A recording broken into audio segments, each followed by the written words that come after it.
साल था 1925। 200 साल पुराने कजार डायनेस्टी का शासन खत्म करके रेजा पहलवी ने पर्सिया, जो वर्तमान में ईरान है, वहां पर रेजा शाह के नाम से शासन की शुरुआत की। 1935 ईस्वी में रेजा शाह ने पर्सिया का नाम बदलकर ऑफिशियली ईरान कर दिया। 1939 ईस्वी में दुनिया में सेकेंड वर्ल्ड वॉर शुरू हो गया। पूरी दुनिया लगभग 3 हिस्सों में 3 ग्रुप में बंट गई। पहला ग्रुप था एक्सिस पावर का, जिसमें Germany, Italy, Japan, Hungary, Romania जैसे देश शामिल थे। दूसरा ग्रुप था एलाइड पावर का, जिसमें United kingdom, United states, Soviet union, France जैसे देश शामिल थे। तीसरा ग्रुप था न्यूट्रल कंट्रीज का, जो ना तो एक्सिस पावर के साथ थे न एलाइड पावर के साथ थे, बस युद्ध से दूर रहना चाहते थे। इस न्यूट्रल ग्रुप में शामिल थे Switzerland, Sweden, Spain, Portugal, Ireland, Afghanistan और ईरान जैसे देश। ईरान के शासक रेजा शाह ने भी ईरान को सेकेंड वर्ल्ड वॉर से दूर रखने के लिए पूरा प्रयास किया। वो सेकेंड वर्ल्ड वॉर में ईरान को न्यूट्रल रखना चाहते थे। ईरान के पास तेल और प्राकृतिक गैस का भंडार था, और किसी भी युद्ध में, चाहे वो टैंक हो, व्हीकल हो, एयरक्राफ्ट हो या वॉरशिप हो, सबको चलाने के लिए ऑयल की जरूरत पड़ती ही है। ईरान की अबादान रिफाइनरी में ब्रिटेन का पूरा कंट्रोल था। ब्रिटेन को डर था कि अगर जर्मनी के साथ ईरान मिल जाता है तो ब्रिटेन का अबादान रिफाइनरी और पर्सियन गल्फ दोनों जगह से कंट्रोल खत्म हो जाएगा। उस वक्त ईरान में 1000 से ज्यादा जर्मन नागरिक भी मौजूद थे। ब्रिटेन ईरान पे जर्मनी के समर्थन का आरोप लगाना शुरू कर दिया। जब से रेजा शाह ईरान के शासक बने थे, तब से ही ब्रिटेन और ईरान के संबंध खराब होने लगे थे। 1941 ईस्वी में जर्मनी ने सोवियत यूनियन पर अटैक कर दिया, और इसी के साथ सोवियत यूनियन भी सेकेंड वर्ल्ड वॉर में शामिल हो गया।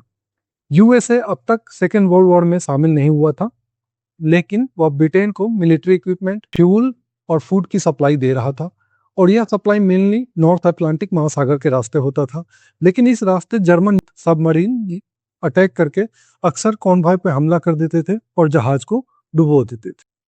अमेरिका सोवियत यूनियन को मिलिट्री इक्विपमेंट और फूड की सप्लाई देने के लिए एक दूसरे मार्ग या एक दूसरे रास्ते की तलाश कर रहा था।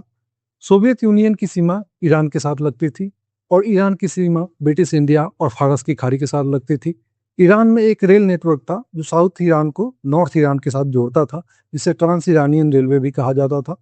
यूएसए को सोवियत यूनियन को सप्लाई देने के लिए यह ट्रांस ईरानियन रेलवे वाला सबसे सुरक्षित रास्ता लगा। लेकिन ईरान इस युद्ध में न्यूट्रल था, वह न तो एक्सिस पावर के साथ था, न अलाइड पावर के साथ था। ब्रिटेन को अपना अबादान रिफाइनरी और पर्सियन गल्फ पे अपना कंट्रोल बनाए रखना था। सोवियत यूनियन को यूएसए से हथियारों की सप्लाई चाहिए थी। दोनों की समस्या का एक ही समाधान ईरान था।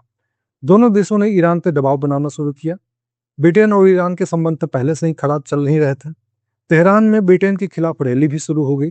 ब्रिटेन ने इस रैली को प्रो जर्मन रैली बताया।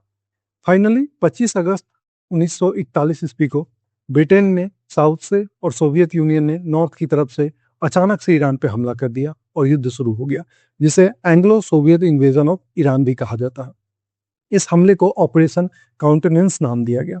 सोवियत यूनियन ने 40,000 सैनिक, 1000 टैंक और 400 से ज्यादा एयरक्राफ्ट के साथ अजरबैजान और तुर्कमेनिस्तान की तरफ से अटैक किया। वहीं दूसरी ओर ब्रिटेन ने पर्शियन गल्फ और इराक की तरफ से लगभग 20,000 की सेना और 100 से ज्यादा टैंक और कई नेवी शिप के साथ अटैक किया। ईरान के पास भी लगभग 1 लाख से अधिक की सेना थी, 100 से ज्यादा टैंक और कुछ एयरक्राफ्ट थे। लेकिन ये सभी टैंक और एयरक्राफ्ट काफी पुराने हो चुके थे, जबकि सोवियत यूनियन और ब्रिटेन की सेना वेल ट्रेन थी, और इनके पास टैंक और एयरक्राफ्ट भी ईरान के मुकाबले काफी एडवांस थे। 25 अगस्त को लड़ाई शुरू हुआ, और 30 अगस्त आते आते ईरान ने सरेंडर कर दिया।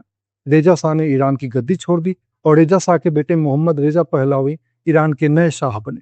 लगभग 6 दिन चले इस युद्ध में ईरान के 850 से ज्यादा सैनिक मारे गए, 7 एयरक्राफ्ट नष्ट हो गए, जबकि सोवियत यूनियन के 40 सैनिक मारे गए और ब्रिटिश एम्पायर के 22 सैनिक मारे गए। युद्ध समाप्त हो गया। युद्ध में ईरान की हार हुई। नॉर्थ ईरान में सोवियत यूनियन का कंट्रोल हो गया, साउथ ईरान में ब्रिटिश का कंट्रोल हो गया। ईरान के रोड, रेलवे और ऑयल रूट पे पूर्ण रूप से अलाइड देशों का कंट्रोल हो गया। यूएसए ने पूरे सेकेंड वर्ल्ड वॉर के दौरान सोवियत यूनियन को टैंक, ट्रक्स, एयरक्राफ्ट, हथियार और फूड का सप्लाई ईरान के रास्ते किया, और इस तरह से ना चाहते हुए भी सेकेंड वर्ल्ड वॉर में ईरान को जबरन घसीटा गया। वर्ल्ड वॉर 2 खत्म होने के बाद 1946 ईस्वी में पहले ब्रिटेन ईरान से अपनी सेना हटा लेता है।